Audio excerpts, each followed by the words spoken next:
পৃথিবী যেহেতু গোলাকার, তাই এর শেষ প্রান্ত বলে আসলে কিছুই নেই। তবে নরওয়েতে একটি পাহাড়চূড়া আছে যেখানে গেলে মনে হবে আপনি হয়তো পৃথিবীর শেষ প্রান্তে এসে দাঁড়িয়েছেন। এই জায়গার নাম পাইকেস্টোলেন। এটি পাইপিট রক হিসেবেও পরিচিত। এটি নরওয়ের একটি সেরা দর্শনীয় স্থান। 21 শতকের গোড়ার দিকে এই জায়গার পর্যটক বৃদ্ধি পেয়েছে 1,50,000 থেকে 2 লক্ষ। বেশ জাম্পাররা প্রায়শই পাইকেস্টোলেন খাড়া পাহাড় থেকে লাফ দেয়। পাইকেস্টোলেন নামকরণ হয় প্রায় 1900 সালের দিকে। প্রাচীন স্থানীয়দের কাছে হেল্লাটোন নামে এটি পরিচিত লাভ করেছে। 1900 শতকে স্থানীয় পর্যটন সংস্থা স্টাফঞ্জার জন্য উন্মুক্ত করে দেয়। পাইকেস্টোলেন খুব ঝুঁকিপূর্ণ এরিয়া হলেও 2013 সাল অবধি কোনো দুর্ঘটনা ঘটেনি।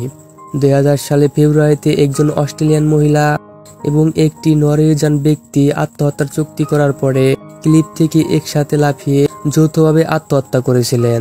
2004 সালে অক্টোবরে একটি অল্পবয়স্ক জার্মান দম্পতি আত্মহত্যা করার জন্য পাহাড়ে যাচ্ছিল, কিন্তু এই কাজটি করার আগেই নরওয়েজিয়ান কর্তৃপক্ষ তাকে থামিয়ে দিয়েছিলেন।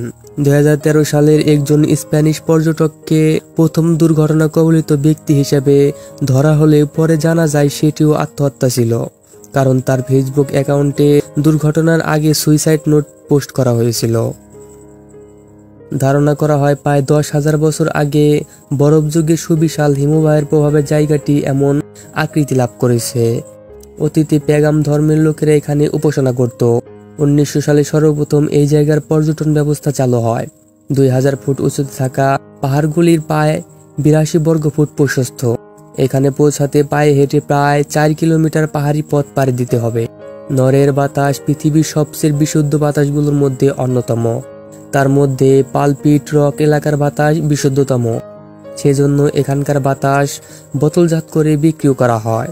এখানকার 8 লিটারের বোতল বাতাসের দাম প্রায় 1,500 টাকা পর্যন্ত রেখে থাকে।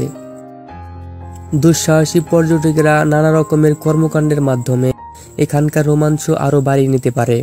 Base jumping, wingsuit, rope walking, cliff hanging বা ফ্রি হ্যাঙ্গিং এর মতো নানান ধরনের অ্যাকশন স্পোর্টস বেশ জনপ্রিয়। সাম্প্রতিক সময়ে একাধিক পপ কালচারের মাধ্যমে বিশেষ এই প্রাকৃতিক জায়গাটি জনপ্রিয় হয়ে উঠেছে।